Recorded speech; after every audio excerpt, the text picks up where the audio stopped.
Hey, party people, welcome back to MVM. And tonight, whenever you are watching, I am here with my first face-to-face review of Burncycle by Chip Theory Games, but I am not by myself. Of course, you see this man that is next to me or somewhere on the screen. And his name is Michael Kelly from One Stop Coop Shop. Thank you for joining me so much, man. How you doing?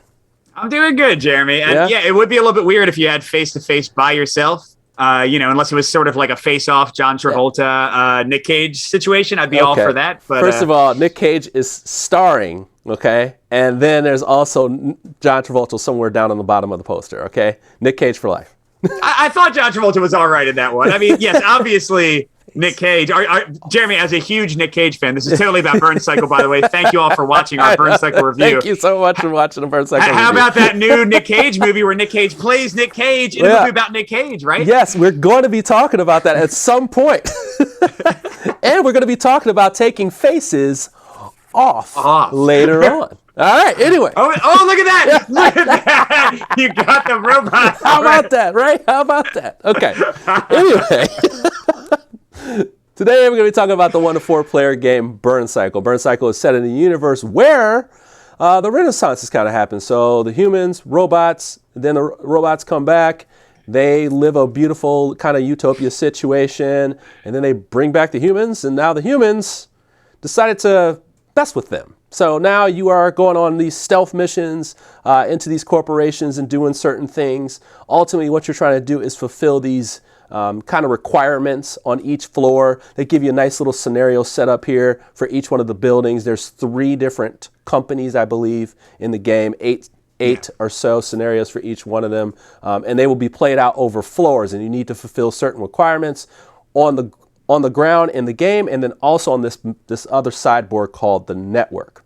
The game also has this thing called the Burncycle where you'll be taking actions on it. Now I'll be showing you pictures as I'm talking. You probably see some pictures already, so just go ahead and keep filling me on this one. You're going to basically be working your actions on a Burncycle, which gives you a physical movement and even to fight off guys. You'll also have a utility where you can go and do these data keypads to open doors, and then you also have the tech stuff where you can do things on the network and also get these kind of like just kind of like hacking programs and stuff like that. So there's all these different little action selections things, but also you're just trying to dodge the security as you move about through here, doing it stealth-wise. Otherwise, they will be aware of you and start to try to track you down and hit you and do different things to you.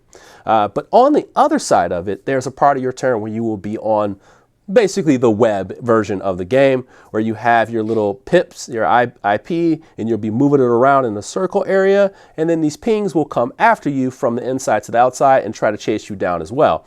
And this will give you opportunities to fill different cards and such. There's a different puzzle element going on that part of the game as well. But generally, in a nutshell, you are trying to power up, get your abilities going with the assistance of a command module, and you're trying to get through the mission and hopefully not get all exhausted. All right. There's so many elements to this game. I'm going to be showing, like I said, I'll be showing you a couple pictures to get you an idea of what's going on, but we are here to talk in depth about what backers are going to get and potentially what you should care about with Burncycle. So here we go, Mike. We got a lot to talk about. Let's just talk about anticipation of this game. What did you feel like from beginning? Because both of us played it before and preview. So this is always a really good opportunity. I want to have this conversation right away. When you preview a game and you finally review it, I feel like I'm a little harder on the game. I don't know. I feel like naturally I feel that way, and I'll tell you why for me at least. It's because, like, especially for this one, I actually pointed out something that I really wanted fixed in my preview, and I was worried about it. And that is the network, which we will talk about. Yep.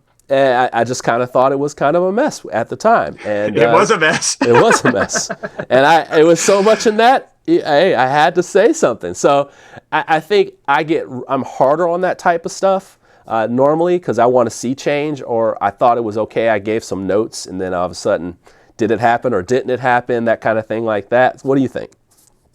Yeah, I mean, literally, you're taking the words out of my mouth. I had almost the exact same reaction because I love Too Many Bones. I love Cloud Spire, so I'm always excited when I see a new Chip Theory game.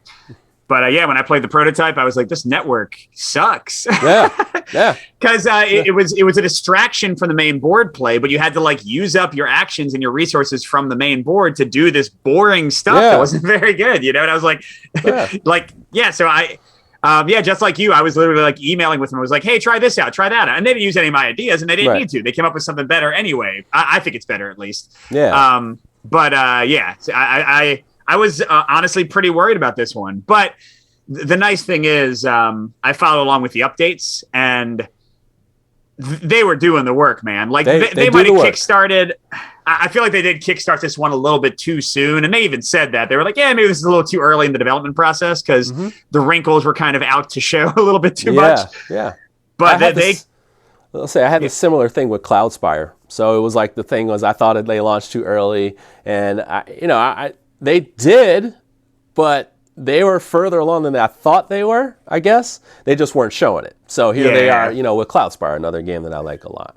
What we're going to do in this format is we're going to come up with at least 3 things we want to talk about, and then we'll just have a discussion from there. That's the whole format of this face-to-face review. Good, bad, or ugly, by the way. Good, bad, or ugly. What do you got? Real quick before I get to like my first kind of list thing, just to also talk about the theme. I don't know if you have this background at all, Jeremy, but I'm a big fan from way back of Shadowrun as an IP. Wow. Like I used to play the Shadowrun role-playing game, and I played the Super Nintendo and the Genesis video games. I was a mobile guy. I like the Shadowrun Returns, Shadow those. I was a mobile guy. Yeah. But yeah, so the whole concept, because like my favorite parts of Shadowrun were like the corp invasions, doing the corporation missions. You got to go in. Are you going to be stealthy? You're going to go guns blasting. And then you'd have the network aspect. Like, can I get on the network and open up the doors, turn off security cameras? Yeah. So that kind of resonated here too. Like it's sort of post-apocalyptic future. You got the corporation, you got the like network aspect, you got the stealth. So yeah, man, I was all for that. But I'll start with my favorite thing about the game. So this is all good for me. This was my number 1 point, like best thing about the game for my my video review, and that is the stealth, man. Like I think they nailed the heck out of this. And it's not just... So first of all, stealth is pretty easy. Like the guards have this vision. Mm-hmm. If they see you, you leave a chip in the last place they saw you, and they move toward the chip. And if they get to you, they hit you. Like it's not that much more than that. Yeah. But all the like permutations of what you can do and the little tricks you can pull, like get them to go into a like doorway, have one robot be like, "What's up?" and like get them going over there while you sneak past them. And then like the network adds in more cool stuff, like you can like make a fake sound behind them so they like leave their post. Yeah. I just love it, man. I called it in my review the best stealth board gaming I've seen. Like I haven't played it all. That's talking big, man. I haven't played it all, but yeah, man. So I was ready for the stealth, and it delivered. Better than V Commandos. Better than V Commandos. I haven't played V Commandos. Oh, Lord. Okay, so there we go. We got competition. But I do agree with you. The stealth is really easy, easy upkeep-wise. I made a couple mistakes there, but I actually get the gist of how easy the idea of seeing someone moving around. And I also like the fact that there are characters that are not stealth, which is great. We'll talk about that in a second. But I do love that fact that this game does thematically feel good. Like it does stick to that. There are characters that are run and gun, but they're definitely mostly are like, hey, stay to the side. Your command character, hey, protect him. We all have to kind of make this through methodically. And the element of surprise when you walk into rooms makes it feel stealthy. It's like, hey, what do we walk into? We're stealthily walking in. Even if you have like the bit guy and it's like you thematically walk in and he's like, what do I see? What do I see? And then, that kind of thing. So it's cool. Like they have little safe spots and stuff like that. So tactically they've set it up really well. For me, the biggest thing about the game that I like a lot is the burn cycle, the burn cycle, the actual actions. So basically the chips that you have, the physical chip, you also have the captain's chip, which activates the enemy that kind of is running, kind of like the lieutenant of the situation. Yeah. And then you have this different one here for the tech, for the keypads. And then you have this one here for the terminals and things like that. So what you're doing is you're basically have these 5 in a row up to 5 in a row, I should say. And then you're going to be putting these chips in there and taking the actions. The cool part about this game is that each character has like their reserves that they have, and they can slide those in and make actions from general to a specific thing and even alter those things. And there's a real big management of like, you know, trying to put the actions in that you want so that they work on your physical plane and the network plane. And so you can try to pay attention to both. And then with that is the situation of the randomness of the Burncycle, you know, degrading. So that gets tough, you know. So I like the idea that like it puts this pressure on you, and it has a puzzle for 2 different things. And I was like, whoa, I got to figure this out. I don't want to just haphazardly be moving through the network, because some missions do require you to, you know, fulfill certain things, and some of those things are super juicy. So it's like when you get those cards and you're like, well, if you go here, you'll get this cool mod, you know, like if you go here, you know, like you can, you know, downgrade one of the CEO's die or something like that, and you're like, I need this bad. So you're trying to get your little, you know, pip around in a certain spot. So this game would not work without the core mechanic of the game and the theme, right? But the core mechanic, the Burncycle, I don't know. What do you think about the Burncycle? No, I'm right there with you. I think the fact that it doesn't just affect you, but also affects other players in co-op, right? Like, assuming it doesn't get degraded, like if I play a physical chip, I'm playing it for you too. I'm giving you that extra movement too. Yes. And then the captain's chip kind of adds some interesting things, because sometimes you can get it out of there early at the cost of giving some threat if you really don't want that ability to go off. Yeah. And yet the fact that it gives you network movement, like I've had some games, dude, where I just emptied my entire reserve, getting tons of chips in there, like way too early, because I was like, I need this card to go off, or I am done. They're about to lock me out of the network. So, dude, I think it's good, man. I think that combined with the dice, which I'm probably going to talk about next, I think is like a good 1-2 punch of core mechanics.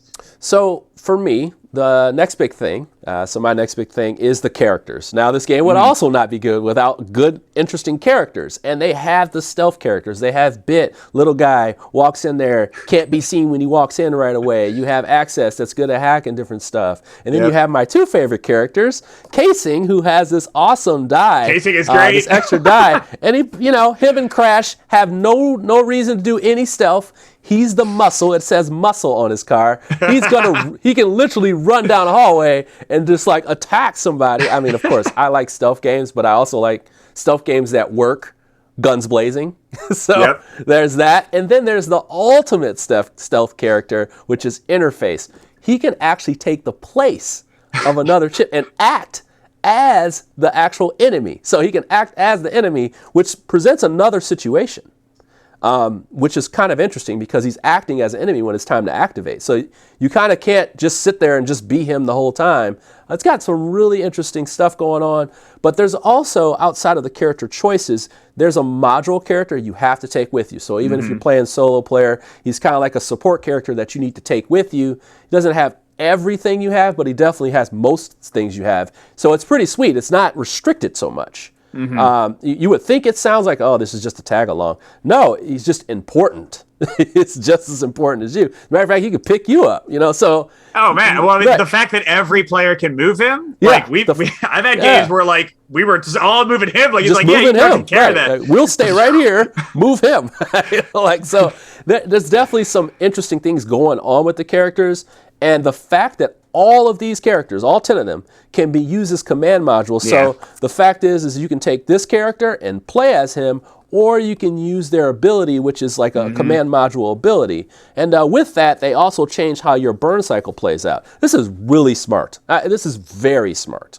I just thought overall these characters were utilized in ways I didn't expect, honestly. Like I mean, when we got the preview version, they were really in the early stages of how these boards were going to be built. I didn't get I just didn't know. Like I didn't know what was going on with these characters. But now I see the vision. Like now I actually see the vision, and the fact that I have basically 2 ways to play this character with different combinations, it just feels like I have so much content to play around with. Now results may vary, of course, but depending on your teams, results may vary. But right now, from what I've played, I've just enjoyed the character selection screen, basically, of what I'm picking. Yeah. I mean, something I said to somebody on Facebook when they asked, the characters aren't as crazy diverse as Too Many Bones, Gearlocks, and clearly not as Cloud Spire, where you have entire factions with a billion things that are different.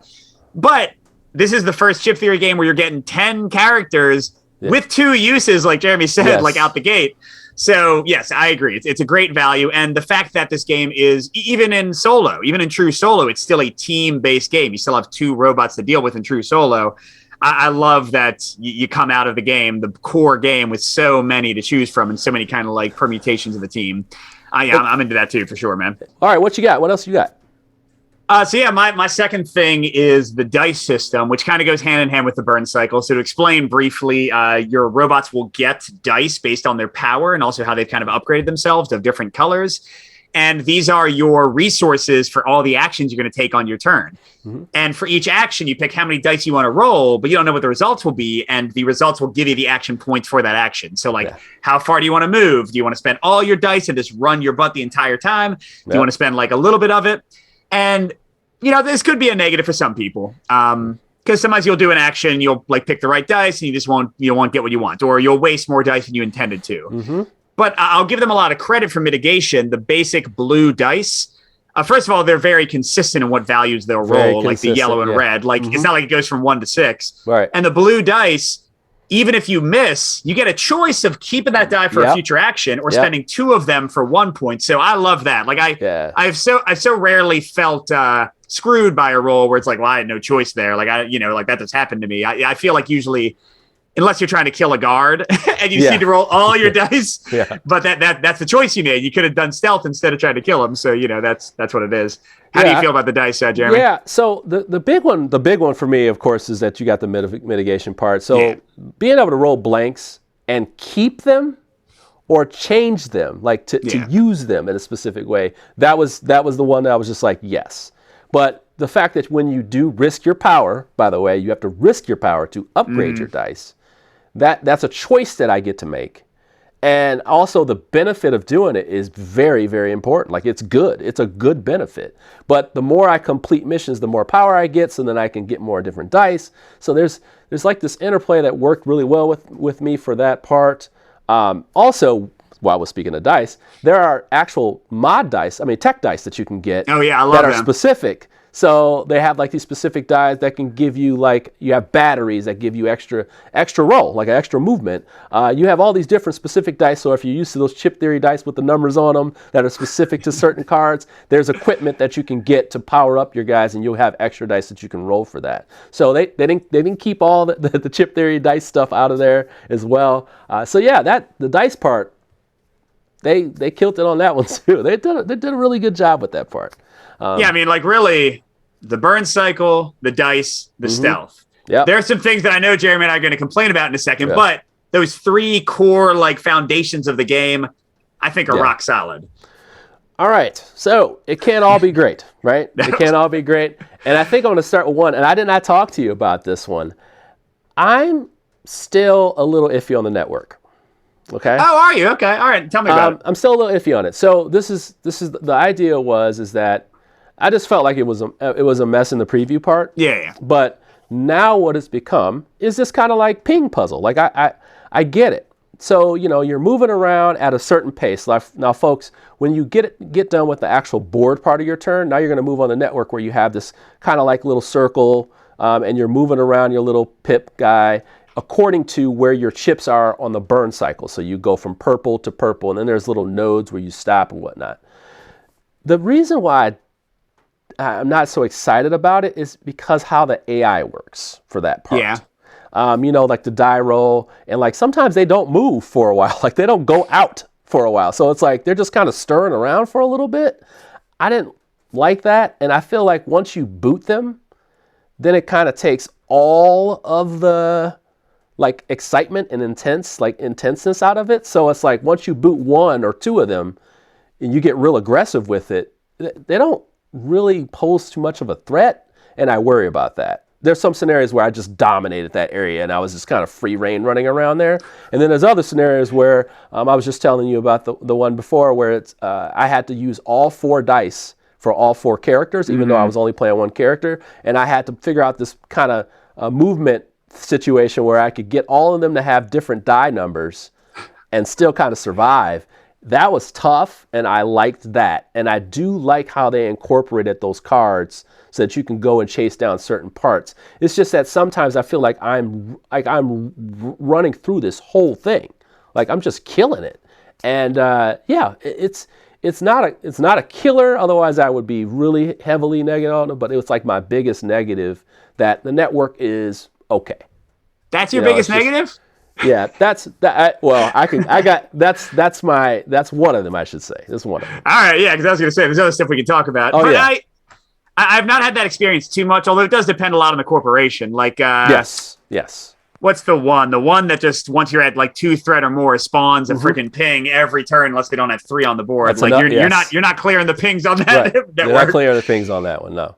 Yeah, and then the other one that always has their strength at minimum 3 once they reach certain threats. I mean, it does depend a lot on. I'll say this. Like a lot of games, it feels very different based on player count. Yes. And threat is so different with 3 or 4 players when I've played at those higher player counts, because it is all you think about. It's like we gotta lower some threat. We gotta get out of here. Mm-hmm. Whereas solo, I could often just keep threat bad, like just keep it there. You know, like it wasn't even that hard to do. So I should preface this. I should have prefaced this. I played this entirely solo. I couldn't get a group together for this. Oh, okay. I just played it a bunch of times solo, and I was good to go. So yeah, I totally understand. Bigger player experience, more than likely you're going to have a lot more heat on you. Yeah. But even for me, like I said, unless I was put into some really good setup situations that I knew were going to require me to kind of lengthen it out a little bit more, I just dominated. Gotcha. All right, what you got? Wait, so are you not? Is that your third? Are you done? Oh no, I'm not done. I got a couple. Small I think you're doing. All right, so you're breaking the 3 rule, man. What do you got? You got a 3. All right, so mine is variety and replay. Okay. All right, and it really comes down to these missions. So let's talk about this. And this is not a negative. So I don't really have any uglies for this game, except for maybe time, which I know you're about to talk about. Yeah. But the like maybe ugly is, so you got as Jason, not Jason, Jesus, I'm thinking Jason Perez. We all love Jason. We all love Jason.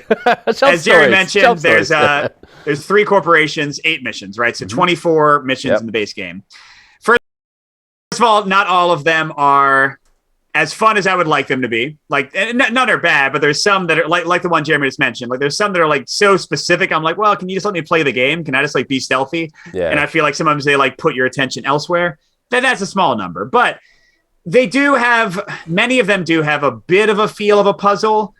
Now, it's not to the extent of Cloud Spire solo and co-op scenarios where like there's almost zero randomness and you kind of like just have to figure out what your build is. It's not to that. It does change up a lot, but I think some people will feel like, I've seen this mission, I don't want to play that one anymore. You know? Yes. Or I'll dodge a certain mission because it's like, that's not the type of game I want to play tonight. You know? So for me, it wasn't that big of a deal. Just to mention a few things, the captain changes. Which guards are in the room. But even with the captain changing the locations of the guards are randomized, so they might have completely different patrol routes. Yes. Your team changes. What's in each room changes. The cards you draw changes. The like little mini missions you have change. The little imperatives. So for me, I think the replay is good enough. But I just want to mention it because I know it's going to be, I think, a sticking point for some players. Yeah. Especially if they find some missions like me just maybe not as good. Like, let's say 24 missions, but only 16 of them are the ones you want to play. And then you might feel like you don't want to play those more than once or twice. Like, that could be a negative look for some people, you know? Yeah, dude, I totally agree, man. I totally agree. Yeah, actually, I'm going to let you on that point. That's good. I'm just going to have to let you on that point. That's perfect. So I'm going to swing in my little 4th, apparently, that I kind of sprung upon you. And mine is just time. Like, these missions, they require a certain amount of time. There are 3 level missions. You have ones that are 1 level and certain complexity. 2 level, certain complexity. 3 level, complexity. And they've done a good job of spreading them out. You can have, kind of level 1, level 3 stuff. Yep. So it's not like you're restricted. But I'll be honest with you, if you add players to this, and I was just playing one player, two-handed, and then I played just one player because I was like, hold on, let me take this down a notch. You could be there for quite some time. Now, if you're a veteran, like if you're a TMB veteran, if you are a Cloud Spire veteran, if you are, anyway, if you are a veteran of this stuff, you know what you're getting into. But this is still definitely, this is a brain bender a little bit, and you're also going to be playing a game for a long time. So you have to decide what length you're going into. And I would say even for a first time player, you're going to have a long afternoon playing this game initially. And thankfully, it's actually one of the easier games to get into. It's just that it's easier. The barrier of entry is better. It's still just going to take long because it's not an easy puzzle to figure out. And I keep saying puzzle, but it's just the conversations that need to be had with the stealth are just really important, especially when you get to that network. You guys are going to be discussing back and forth what we're doing, why we're doing it. Am I going in or out? That kind of stuff like that. So the time can be a big issue or a minor issue for you. Yeah, I mean, just to add on to that, because again, I played 3 and 4 player. Jeremy, I played a 4-player 2-floor game. How long do you think that took? Teaching the game to 3 people. 3 hours. 3. Yep, 3 hours. 3 hours. That's right. About 3 hours. Yeah. And now it's not entirely multiplicative because a single floor mission is longer than that one floor would take for a 2 or 3 floor mission. Yes. But it is longer. It's longer. And 3 floor missions are a slog, man. And here's the big thing, Jeremy. This is why this is like maybe my only like full on con for the game, or at least close to it. If you're not in for the longer games, I don't know if you felt this, but I've definitely felt this. I don't feel like I got a full game with 1 floor. To explain what I mean, it feels a lot like too many bones. You know when you play like the really short tyrants on Too Many Bones? Yes. And like all you have time for, you're like, all right, I'm gonna get the dagger because I need that bleed. Mm-hmm. I'm gonna get this, and then all attack, dexterity, and defense. That's all I'm gonna get. You need like that Goblin King, or that long tyrant to 10. get to get your cool things. Like, oh, I never used this before. I never used this weird tantrum ability. I'm going to use this time. You never have time for that in the shorter ones. And I feel the exact same way about Burncycle. Single floor, really. 2 and 3 are okay. And single floor doesn't give you time to develop your character, see what they actually can provide to the team. Yeah. So it's like, oh, I'll just get this one thing and stick with that. And then maybe a repair because I know I need to possibly repair people. Yep. Or, like that kind of stuff. And it's like, one of my favorite characters, Casing here, like I need to have his die powered up, but I also need to use it in different ways because it's very effective. Otherwise, it's just a waste of a mechanism. So it's just, I totally get it. And that's why time is just so important to me in this game. And I'm glad you said that. Just because it's 1 floor with more players, it still works out a certain way where it's not like if it's high complexity, it's high complexity and it can still take a long time. So they're not playing around when they get to high complexity 1 floor. Trust me, they're not playing around. So let's just talk about the little petty stuff, either good stuff or bad stuff. I'm going to start out with these wonderful miniatures. Man. Oh my God, are you kidding me? These brass miniatures. Are you like Chip Theory? We're okay with you turning into a mini situation. Dude, they're magnetic. They go right on top of the chips. Who said we needed this? Nobody, but I'll take it. Okay? Nobody. So, what did you think about that? I mean, this is absolutely ridiculous. Yeah, I mean, they also sent me that one, and that's the kind of thing I would never have bought myself. You know what I mean? Like, I've never bought the Cloud Spire towers. Yeah. I'm like, get the hell out of here. But I will say, these minis are friggin' beautiful, dude. Yeah, they are. They're freaking beautiful. I mean, and they're like weighty, and they're, and you don't need to paint them. Like, I don't think like they're just. I love the brass effects. So, yeah, I mean, they're $75 if you want to pre-order. Yeah. That's the cost of a whole game right there. I very much appreciate that. Very much appreciate that. What do you got? Little petty stuff, good or bad? Oh, petty stuff. Let's see. Here, I got another one for you. I got one. Hold on. I got one. This is not their fault. I just felt dumb.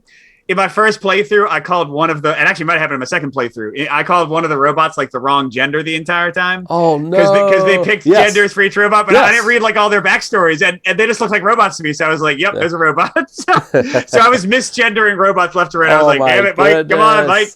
Get this theme into your head, man! Get it together." It was a mess.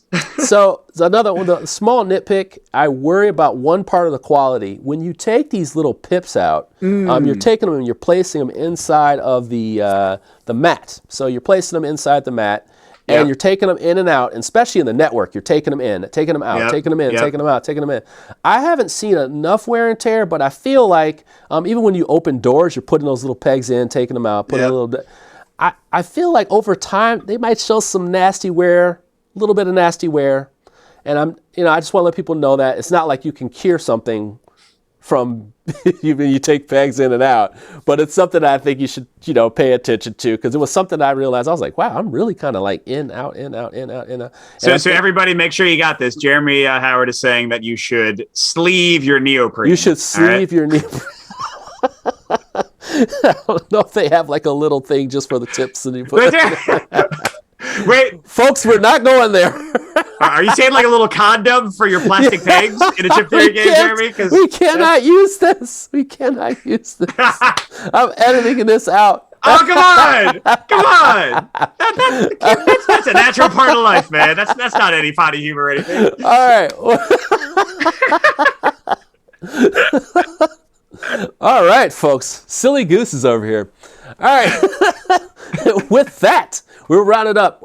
So we've talked about the good. We talked about some of the things we have concerns about, and we also talked about some petty things. Finally, your final thoughts and a score. All right. So I love this one.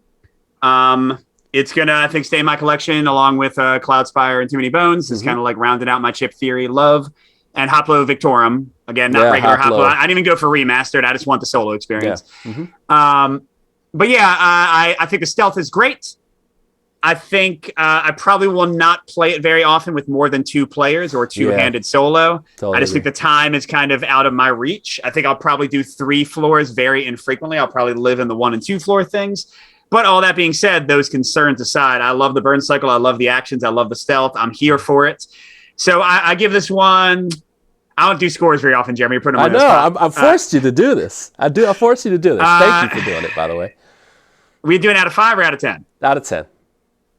8.5. 8.5. I like it. He's on the fence. He can't go 8 or 9. He can't go 8 or 9. That's fine. That's fine. We'll take it. Well, and I was going to say, just for context, my favorite game of all time, Arkham Horror LCG, that's like a 9.5 for me. So I don't really go to 10s. Like I see something I can criticize or I don't love in every game I play. You know what I mean? So I'm going to go and just say, like, I feel like this game has the same potential for people who like Too Many Bones to be their favorite game in the Chip Theory library.